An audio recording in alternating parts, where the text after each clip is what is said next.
नुकत्याच जाहीर झालेल्या यूपीएससी परीक्षेच्या निकालामध्ये सायन कोळीवाड्यातील प्रथमेश बोराडेनं यश संपादन केलंय. त्यानं देशभरामध्ये 923वा क्रमांक पटकावलाय. प्रथमेशच्या या यशाबद्दल सायन कोळीवाड्यातल्या स्थानिकांनी त्याचा जाहीर सत्कार केला. गौतम बुद्ध आणि डॉक्टर बाबासाहेब आंबेडकरांमुळे आपल्याला प्रेरणा मिळाल्याचं प्रथमेशनं म्हटलं. तर बोराडे कुटुंबियाच्या सोबत बातचीत केलेली आहे आमचे प्रतिनिधी ओम देशमुख यांनी.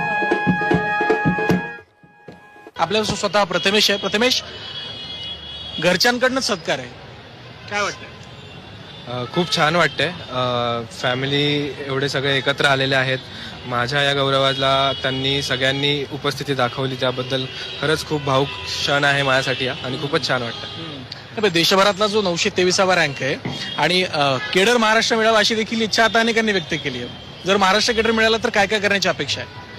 डेफिनेटली सर, सिव्हिल सर्व्हिसेस ही एक्झाम ही नक्कीच सिव्हिल सर्व्हिसेस या नावाने ओळखली जाते, तर नक्कीच लोकांची सेवा करायची आहे.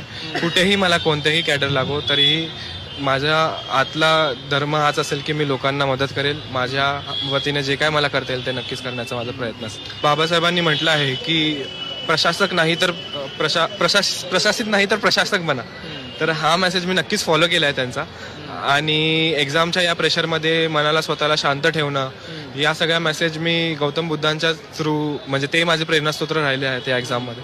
तर नक्कीच हे दोन्ही व्यक्ती माझ्यासाठी खूपच महत्त्वाचे ठरले आहेत या परीक्षेत. जे तळागाळातले आणि जे रिअली खचलेले, रंजलेले, गांधलेले, त्यांना तू माणूस म्हणजे बाबासाहेबांनी शिकवलंय की माणसाला माणसासारखं जगण्यासाठी त्यांनी हक्क दिला. तो हक्क त्यांना जास्तीत जास्त मिळवून द्यावा ही त्याच्याकडून अपेक्षा आहे. खूप खूप धन्यवाद. तर हे होतं बोराडे कुटुंबीय ज्यांनी सांगितलं की खऱ्या अर्थानं प्रथमेश असतील किंवा त्याचे आईबाबा असतील, या सगळ्यांनीच या यशाबद्दल खरं तर समाधान व्यक्त केलं. त्यासोबत जो संघर्ष होता त्याची सुद्धा त्यांनी मांडणी केली आणि अग्रक्रमानं प्रायोरिटीजनं काय काय गोष्टी आपल्याला करता येतील याचा विचार सुद्धा प्रथमेशने आपल्याशी बोलताना मांडला. व्हिडिओ जर्नलिस्ट मंगेशसह मी ओम देशमुख, झी मीडिया, मुंबई.